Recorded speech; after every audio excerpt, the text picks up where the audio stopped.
mga helper ng baker.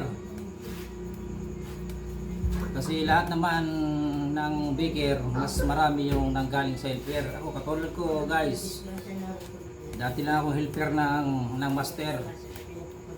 Pero okay lang yun, naging helper ako ng baker. Pero kahit na sinisigaw-sigawan ako, inutos-utosan ka, tiniis ko lang yun. Ang mahalaga sa akin ay matuto ako sa kanya ng mga timpla ng tinapay.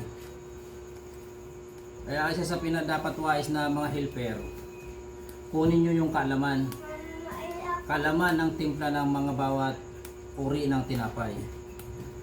Dahil darating ang panahon, magiging kayong mga helper, magiging master din kayo. Katulad kong dating helper, ngayon nagsarili. At saka yung kaalaman, kahit na saan ka napunta, nandyan lang yan. Darating ang panahon, papakinabangan mo yun. Yung kaalaman, katulad sa paggawa ng tinapay. Yan.